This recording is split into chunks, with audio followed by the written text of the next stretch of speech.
Hey everybody, uh, it is Wednesday, April 8th. I'm here to go over what is expected for today. As always, I got the missing work folder up here. Anything you're missing, please get done. I'll put that in the grade book. Schoology message me if you think there's any discrepancies from Power School to the work you've actually done. Um, I know I went back right at the beginning of this extended break and graded some things, but some of that stuff I actually forgot to transfer over into Power School. So just message me. I'm going to be putting in grades starting tomorrow, finalizing them. So if you think there's any mistakes, you got to reach out to me because sometimes I'm not perfect, although I'm pretty close on grades because they are important. That being said, for today, you can always go back and do anything that we've been doing for the past week and a half. For today, it's going to be strictly creative. So go over the directions here. So all you need to do today, I would like you to continue to read for about a half an hour out of whatever book or piece you've been reading, but today's work is actually going to be something unrelated to the book. It's going to be something a little different. What you're going to do is review the art folder, which is in this larger folder for day 8. I need you to pick one of the pieces. It's about 7 or 8 famous pieces of art. And then on the discussion board, just write down what piece you're sharing, and then write down what stuck out about that piece to you. It doesn't have to be anything too elaborate. I just want to know why you chose that piece. Then I'd like you to draft one creative piece written based on the work.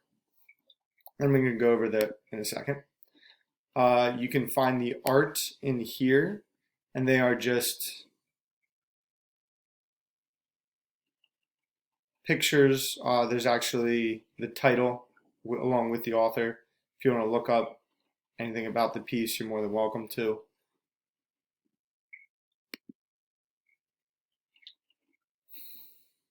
So for the discussion board, which piece did you select? Why? What stood out about it to you? What did you enjoy about this piece? And then artwork, writing piece.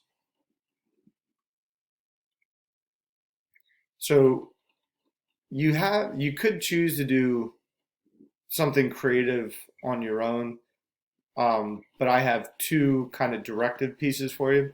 If you want to go and do something a little bit different, feel free. But these two, I think, are the easiest ways to accomplish the creative writing. So first, you could create a poem that captures the imagery of the scene. So make the poem at least 15 lines in length. Capture the imagery of the poem. What does the scene look like? What does it sound like? What would it smell like? What would it taste like? What would it feel like? Be creative. Do your best with this. I know creative writing isn't always easy for certain people, but that would be one way you could do it. The second way you could do is you could write a scene.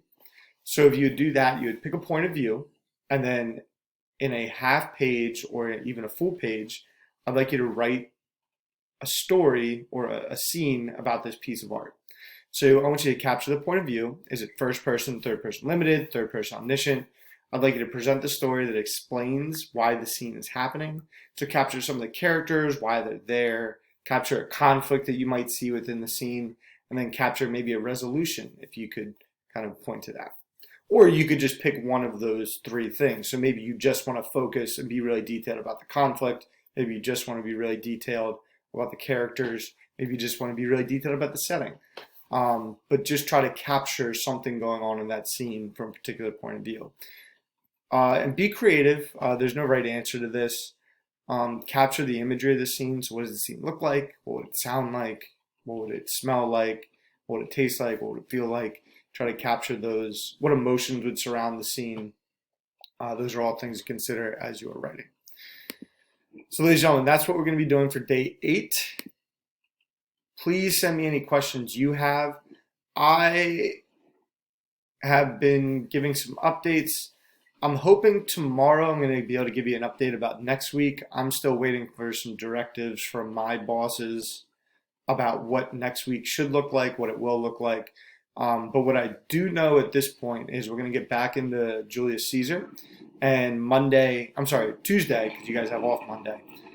Tuesday, you're going to review Act 1, and I have a place to review Act 1. And Tuesday is actually going to be a day that kind of sets the standard of what each day is going to look like as far as work. And then Wednesday, Thursday, and Friday we'll move into Act 2 and 3. And I will give you a little heads up. Don't worry about reading the whole play because we're not going to be reading the whole play. It's going to be a lot of summaries and then close reading of specific elements of the play. It's actually going to be a lot less work than we'd normally do in a class because we're not in class together. So that might alleviate some of your fears about working with Julius Caesar, but you'll see what that looks like next week. Thank you guys for watching and have a good day.